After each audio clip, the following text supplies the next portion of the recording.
तो दोस्तों आपने पिछले 2 साल से देखा कि भारत अपने मेक इन इंडिया मिशन के तहत कई सारे फाइटर जेट और कई सारे कलपुर्जों जैसे अलग अलग पार्ट्स को बना रहा है। और ऐसे में यहाँ पर अगर देखा जाए तो भारत की तरफ से ये पूरी कोशिश की जा रही है कि मेक इन इंडिया मिशन को यहाँ पर पूरी ताकत के साथ चलाया जाए, जिससे कि भारत यहाँ पर और भी ज्यादा ताकतवर हो जाए। और इसी के तहत आपको बता दें कि यहाँ पर भारत आने वाले समय में 114 लड़ाकू विमानों की बड़ी डील करने वाला है, जिसको MRF टेंडर के नाम से जाना जाएगा। और यहाँ पर आपको पहले ही बता दें कि भारत 114 लड़ाकू विमान जिस भी देश के साथ खरीदेगा, तो वहाँ पर भारत की पहली शर्त यही है कि उन सारे लड़ाकू विमानों को भारत के अंदर ही बनाया जाएगा। और ऐसे में आप मानकर चलिए कि जब भारत के अंदर इन लड़ाकू विमानों को बनाया जाएगा तो ट्रांसफर ऑफ टेक्नोलॉजी भी ली जाएगी। और इसी के तहत भारत को कई सारी कंपनियों की तरफ से, यानी कि कई अलग अलग देशों की कंपनियों की तरफ से ऑफर दिया गया है। और आपकी जानकारी के लिए बता दें कि यहाँ पर इस टेंडर के तहत अलग अलग देशों की कंपनियों के द्वारा 8 एयरक्राफ्टों का ऑफर भारत को दिया गया है।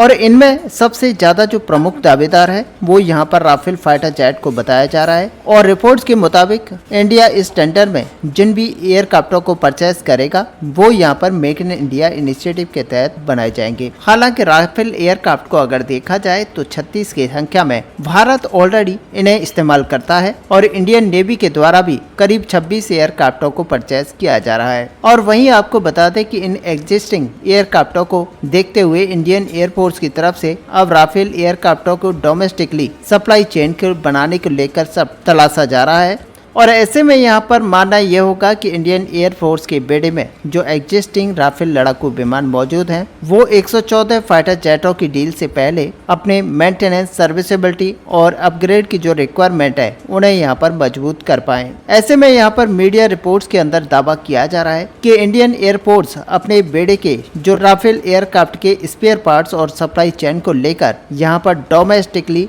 मैन्युफैक्चरर्स को तलाश रही है। और ऐसे में आप मानकर चल सकते हैं कि आने वाले समय में ये भारत की तरफ से तैयारियां की जा रही हैं। और साथ ही आपको बता दें कि जो राफेल को बनाने वाली कंपनी है उसकी तरफ से भी भारत के अंदर इस तरीके के मौके तलाशे जा रहे हैं। और यहाँ पर कुल मिलाकर अगर देखा जाए तो राफेल लड़ाकू विमानों के लिए अलग अलग कलपुर्जे बनाने वाली कंपनियों को यहाँ पर तलाशा जा रहा है और ज्यादा कोशिश की जा रही है कि भारत के अंदर लोकली इस पूरे कलपुर्जे को यहाँ पर बनाया जा सके।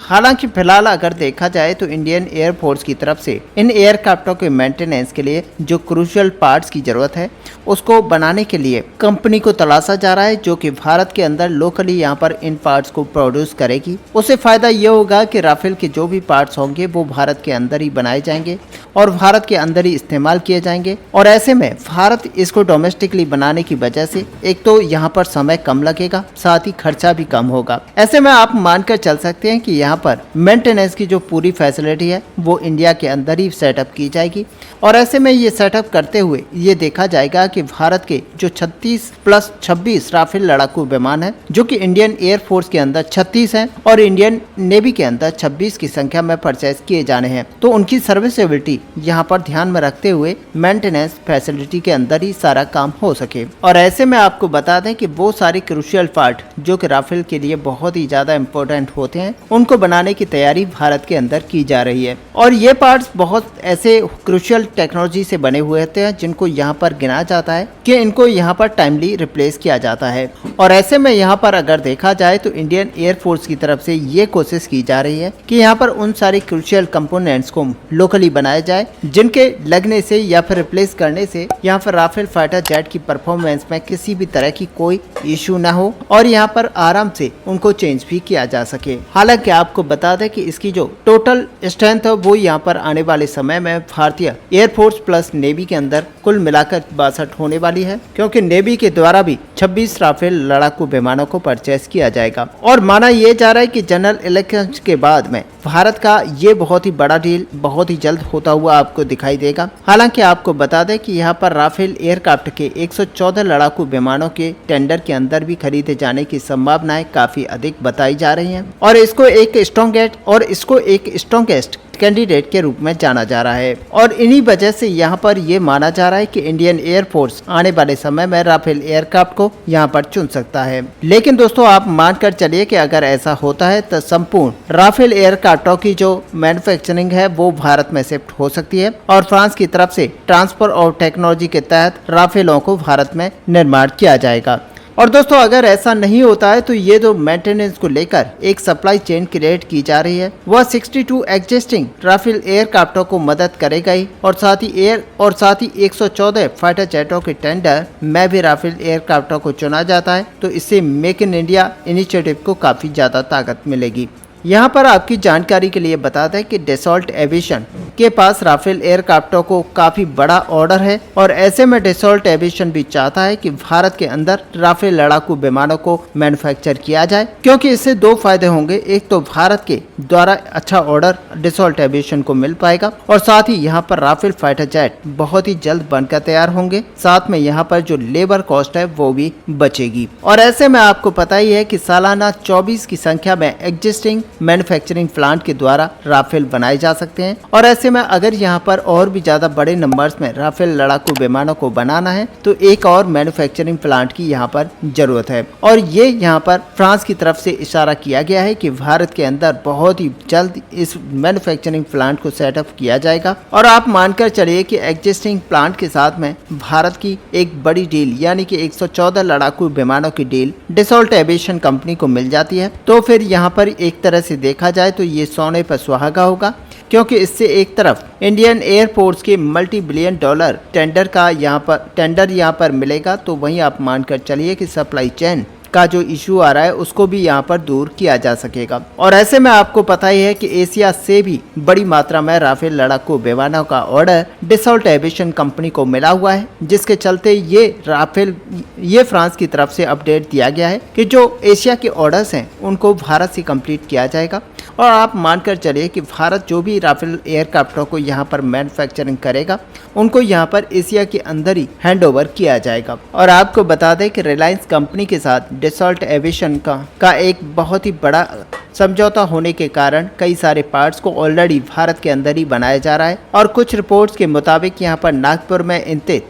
में स्थित रिलायंस एरोस्पेस की जो फैसिलिटी है वो इतना बड़ी है कि वहाँ पर भी सालाना 24 राफेल एयरक्राफ्टों को बनाने में मदद मिल सकती है, जिससे कि आप देख सकते हैं कि भारत की जरूरतों को भी पूरा करते हुए राफेल फाइटर जेट को दूसरे देशों को भी एक्सपोर्ट किया जा सकता है। और ऐसे में देखा जाए तो एशिया की जो जरूरत है उनको भी पूरा किया जा सकता है। और दोस्तों इसी इरादे के तहत डसॉल्ट एविएशन जहां पर आगे बढ़ रहा है तो वहीं इंडियन एयरफोर्स भी अपने आप को राफेल एयरक्राफ्टों के आगे मामले में और भी ज्यादा आत्मनिर्भर करने के लिए नई सप्लाई चेन को लेकर आगे बढ़ रहा है। और ऐसे में आप आगे आने वाले समय में देखेंगे कि राफेल एयरक्राफ्ट कहीं न कहीं भारत के अंदर बहुत ही जल्द आपको बनता हुआ दिखाई देगा, क्योंकि भारत की तरफ से और साथ ही डसॉल्ट एविएशन कंपनी की तरफ से पूरी तैयारियां यहां पर की जा रही हैं। और ऐसे में डसॉल्ट एविएशन कंपनी का टारगेट यहां पर यह है कि ज्यादा से ज्यादा संख्या में भारत के लोगों को हायर किया जाए, भारत के इंजीनियर्स को हायर किया जाए और उन्हें राफेल फाइटर जेट की मैन्युफैक्चरिंग के काम पर लगाया जाए। क्योंकि आपने पहले देखा था कि किस तरीके से राफेल फाइटर जेट की जो मेन कंपनी है डसॉल्ट एविएशन उसकी तरफ से भारत के अंदर एक ऑफिस खोला गया और उसके अंदर इंजीनियरों की लिस्टिंग यहाँ पर कराई गई और वहाँ पर बड़ी मात्रा में हायरिंग हुई थी। और ऐसे में आप मानकर चल सकते हैं जब यहाँ पर इतने बड़े लोगों को हायर किया जा रहा है तो आप मानिए कि यहाँ पर राफेल एयरक्राफ्ट की जो डिमांड है उसको पूरा करने के लिए भारत कहीं न कहीं एक बहुत ही बड़ा अपना योगदान इस पूरे काम में देने वाला है, क्योंकि भारत पहले से इनके पार्ट्स को बनाता आया है और आने वाले समय में और भी बड़ी मात्रा में राफेल फाइटर जेट्स के पार्ट्स को बनाएगा। और ऐसे में आप मानिए कि यहाँ पर भारत जब राफेल एयरक्राफ्ट के पार्ट्स को बनाएगा तो कहीं न कहीं भारत मैन्युफैक्चरिंग हब यहाँ पर सेटअप करने के लिए अपने आप को एस्टेब्लिश कर रहा है। और यहाँ पर आपको देखने को मिलेगा कि अगले 2 से 3 साल के अंदर ही भारत इस प्लांट को बनाकर तैयार कर देगा और इसके अंदर 24 की मात्रा में हर साल एयरक्राफ्टों को बनाकर निकाला जाएगा। ऐसे में दोस्तों इस बड़े अपडेट को लेकर आपका यहाँ पर क्या व्यू है? क्या भारत राफेल फाइटर जेट को बनाने के मामले में राफेल की डसल्ट एविएशन कंपनी से भी आगे निकल सकता है? आप अपना व्यू हमें कमेंट में लिखकर जरूर बताएं। साथ ही अगर वीडियो आपको अच्छी लगी हो तो लाइक और शेयर करना ना भूलें। मिलते हैं नेक्स्ट वीडियो में, तब तक के लिए जय हिंद, जय भारत।